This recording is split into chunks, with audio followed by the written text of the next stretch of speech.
എല്ലാവരും ഇരിക്കുക. പരിശുദ്ധ പരമദിവ്യകാരുണ്യത്തിന് എൻ്റെ പ്രിയപ്പെട്ടവരെ, ഓൺലൈനിൽ ഈ ധ്യാനം ഈ ആഴ്ചയിൽ കൂടുന്ന എല്ലാവരെയും, ഇവിടെ തീർത്ഥാടനത്തിലെ ഉടമ്പടി ധ്യാനത്തിനായി എത്തിയിരിക്കുന്നവരെയും പരിശുദ്ധമ്മയുടെ മാധ്യസ്ഥതയിൽ ഈശോയ്ക്ക് സമർപ്പിക്കുന്നു. നമ്മൾ ഓരോ ഉടമ്പടി ധ്യാനങ്ങളിലൂടെയും ഞങ്ങൾ തന്നെ ഒത്തിരിയേറെ ഒരു 5-6 ദിവസം ഒരു ധ്യാനം കഴിഞ്ഞാൽ അടുത്ത ഉടമ്പടി ധ്യാനം വരെ എപ്പോഴും ഇങ്ങനെ നിരന്തരം പ്രാർത്ഥിച്ചും കർത്താവ് നൽകുന്ന വചനത്തിൻ്റെ പിറകെ അന്വേഷിച്ചും അതിൻ്റെ അനുഭവതലങ്ങളെ ഓർത്തും ഒക്കെ നിരന്തരമായ ഒരു ഉടമ്പടി ദൈവസാന്നിധ്യ സ്മരണയിലാണ് ജീവിക്കുന്നത്. നിങ്ങളും ഉടമ്പടി കാലത്ത് ഒരു ഉടമ്പടി സാന്നിധ്യ സ്മരണയിൽ ജീവിക്കണം.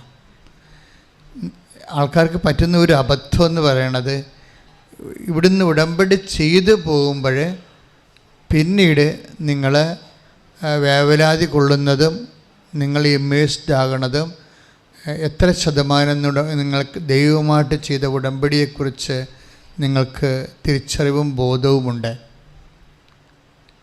അതാണ് എൻ്റെ വിഷയം. അത് ശരിക്കും കാര്യം, ഉടമ്പടിയെ ചിലപ്പോൾ മറ്റു ജീവിത സാഹചര്യങ്ങളും സന്തോഷമായാലും സങ്കടമായാലും ഉത്കണ്ഠയായാലും മറ്റു വൈകാരിക സാഹചര്യങ്ങൾ ഉടമ്പടിയെ വിഴുങ്ങുന്നൊരവസ്ഥ വരികയും, ഞാൻ ഉടമ്പടി എടുത്ത വ്യക്തിയാണ്, ഞാൻ ദൈവവുമായിട്ട് ഉടമ്പടി ജീവിക്കുകയാണ് ഒരു ബോധമാണത്. ആ ബോധം ശരിക്കും ആദ്യ 90 ദിവസം മുഴുവനും ആ ബോധത്തിലാണ് നമ്മൾ ജീവിക്കുന്നത്. പക്ഷെ ആ ഒരു ബോധം നിങ്ങൾക്കുണ്ടായില്ലെങ്കിൽ പിന്നെ നിങ്ങളെക്കുറിച്ച് ദൈവത്തിന് ബോധം ഉണ്ടാകണമെന്ന് പറയുന്നതിനകത്ത് ഒരർത്ഥവുമില്ല. നിങ്ങൾ ഉടമ്പടി എടുത്തവരാണ്. ഞാനും ഉടമ്പടി, നമുക്കറിയാം മറ്റ് പ്രെയർ ചെയ്യുന്ന പോലെ ഡംപ് ആൻഡ് ഗോ അല്ല ഇവിടെ. ഡംപ് വെച്ചാൽ നമ്മളൊരു സ്ഥലത്ത് പോയി തിരികെത്തിക്കുന്നു, ഗുഡ് ബൈ പറഞ്ഞ് പിരിയുന്നു, പിന്നെ അത് നമ്മൾ മറന്നു കളയുന്നു, അല്ലേ? നമ്മളൊരു സ്ഥലത്ത് പോയി നൊവേന കൂടുന്നു, ആ സമയത്ത് കുറേ പാട്ടൊക്കെ പാടുന്നു, നമ്മൾ അടുത്ത വണ്ടി കയറി പോകുന്നു. പിന്നെ നമ്മൾ ഓർക്കണത് അടുത്ത ചൊവ്വാഴ്ച വ്യാഴാഴ്ച ആകുമ്പോഴാണ്, അയ്യോ ഇന്ന് നൊവേന ദിവസമാണല്ലോ എന്ന് ഓർക്കണത്. ഇത് ഒരവസ്ഥയാണ് ഉടമ്പടിക്കുള്ളതെങ്കിൽ നിങ്ങൾ ഉടമ്പടിയിലല്ല. കാര്യം എന്താ? ഉടമ്പടി എപ്പോഴും അറിയാം, it is A bilateral relation. ദൈവമായിട്ട് ഒരു ഉഭയകക്ഷി ജീവിത അവസ്ഥയിലാണ് നമ്മൾ. അപ്പോഴും അതിനൊരു ലീവോ ഒന്നുമില്ല, അതിനൊരു ഫ്രീ ടൈം പോലുമില്ല. ഉടമ്പടിക്കൊരു ഫ്രീ ടൈം, ഇപ്പോൾ ക്ലാസ്സാണ്, ക്ലാസ്സിന് സ്വാഭാവികമായിട്ടൊരു ഫ്രീ ടൈം ഉണ്ടാകത്തില്ല, ഇൻ്റർവെൽ എന്ന് പറയത്തില്ലേ. പക്ഷെ ഉടമ്പടിക്ക് ഇൻ്റർവെല്ലില്ല. കാര്യം ഉടമ്പടിയിൽ എങ്ങനെ ഇൻ്റർവെൽ വെക്കാൻ പറ്റും? നിങ്ങൾ ദൈവവുമായിട്ട് ഉടമ്പടി ചെയ്തിരിക്കുകയാണ്. അതുകൊണ്ട് എല്ലാ നിമിഷങ്ങളും തന്നെ നിങ്ങളെ വാക്ക്, പ്രവൃത്തി, വിചാരം, സാക്ഷ്യം അതെല്ലാം ഉടമ്പടിയുടെ ബേസ്മെൻറ്റിലാണ്. ഒരുപക്ഷെ സത്യസന്ധമായിട്ട് ഉടമ്പടി എടുക്കുന്നവർക്ക് എന്നെ കരുത്താണെന്നറിയാവോ? സത്യസന്ധമായിട്ട് ഉടമ്പടി എടുക്കുന്നവർക്ക് എന്നെ കരുത്ത. ആ കരുത്ത് കാണണമെങ്കിൽ ഈ ദിവസങ്ങളിലൊരു സാക്ഷ്യം ഉണ്ടായത്, അതായത് എനിക്ക് ഭയങ്കര ഇഷ്ടപ്പെടാം. റോഷൻ എന്നും പറഞ്ഞൊരാണ്, യാക്കോബ സഹോദരനാണ്, കോട്ടയത്ത് നിന്ന്. അതായത് റോഷൻ്റെ സാക്ഷ്യം. റോഷനും ഉണ്ടായ ഒരു കുഞ്ഞ് മരിക്കുമെന്ന് പറഞ്ഞപ്പോൾ റോഷനൊരു ഫീൽ ചെയ്തില്ല. എന്താ അദ്ദേഹം സാക്ഷ്യത്തെ പറഞ്ഞു വെച്ച് കഴിഞ്ഞാൽ, അത് മാതാവ് തന്ന കുഞ്ഞല്ലേ എന്നാണ് പറയണത്. അപ്പം ഹീസ് കോൺഷ്യസ് അബൌട്ട് ദാറ്റ്.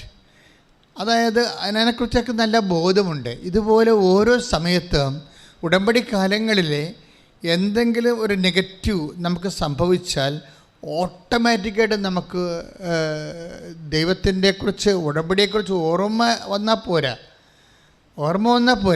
ഓർമ്മയെ പോസിറ്റീവായിട്ട് വരണം. ദൈവത്തോട് നമ്മൾ ഉടമ്പടി ചെയ്തതല്ലേ എന്നുള്ളത് പോസിറ്റീവായിട്ടാണ് വരേണ്ടത്. അങ്ങനെ ഒരു കാര്യം എനിക്ക് പലപ്പോഴും സാക്ഷ്യങ്ങൾ കേൾക്കുമ്പോൾ തോന്നുന്നത്, ഉടമ്പടി ഒരു ഫങ്ഷനല്ല, ഉടമ്പടി ഒരു ഫീലിംഗ് ആണ് ശരിക്കും. ഇതാണ് വ്യത്യാസം.